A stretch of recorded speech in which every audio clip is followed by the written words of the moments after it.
નમસ્કાર ખેડૂત મિત્રો, સ્વાગત છે તમારો આજના તાજા અને મહત્વના સમાચારમાં। તો સૌથી પહેલાં તાજા સમાચાર જોવા માટે મિત્રો અમારી યુટ્યુબ ચેનલને લાઇક, શેર અને સબસ્ક્રાઈબ કરવાનું ભૂલતા નહીં। હાલ મિત્રો આજના મુખ્ય સમાચાર તરફ જોઈએ તો SDRFમાંથી અસરગ્રસ્ત ખેડૂતોને કેટલી સહાય આ વર્ષે મળી? આ વર્ષે ગરમી બધા રેકોર્ડ તોડશે। આધાર કાર્ડમાં દસ્તાવેજ વિના સરનામું અપડેટ થશે। કેરીના રસિકો માટે સારા સમાચાર। છોટા ઉદેપુરમાં ટેકાના ભાવે તુવેર ખરીદી શરૂ।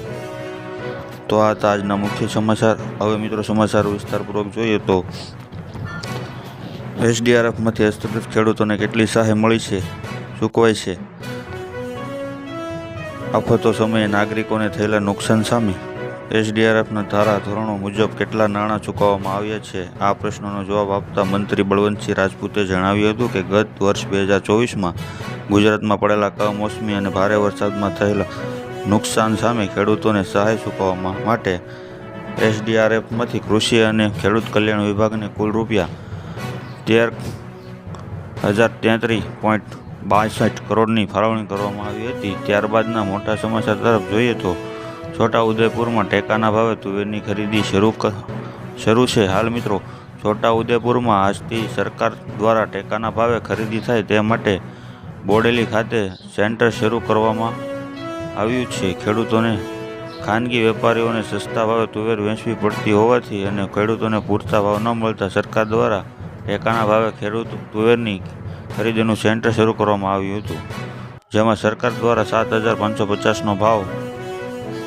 નક્કી કરવામાં આવતા ખેડૂતોમાં ખુશીનો માહોલ જોવા મળ્યો હતો। તે પછીના મોટા સમાચાર તરફ જોઈએ તો કેરી રસિકો માટે ખુશ ખબર।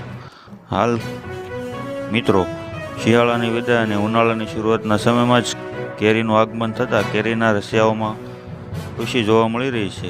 ગોંડલ માર્કેટ યાર્ડમાં કેસર અને હાફૂસ કેરીનું આગમન થયું છે, જેમાં કેસર કેરીના 10 કિલોના ભાવ 2500થી 3100 સુધી બોલાયા હતા, જ્યારે હાફૂસ કેરીના કિલોના 400થી 500 રૂપિયા ભાવ બોલાયા હતા।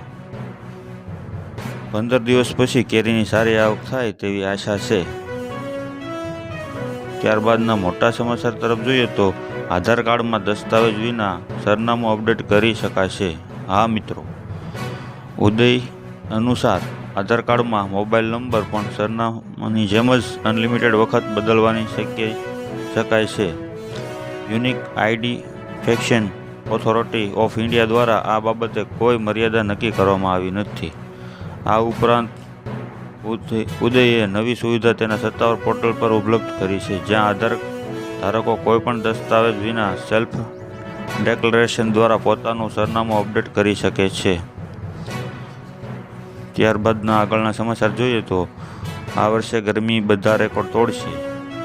હાલ મિત્રો હવામાન નિષ્ણાત પરેશ ગોસ્વામીએ જણાવ્યું હતું કે 9 માર્ચ 2025થી લઈને 13 માર્ચ 2025 દરમિયાન રાજ્યની અંદર પવનની દિશા, ગતિ અને ઊંચા તાપમાન સામે આપણે સામનો કરવો પડશે।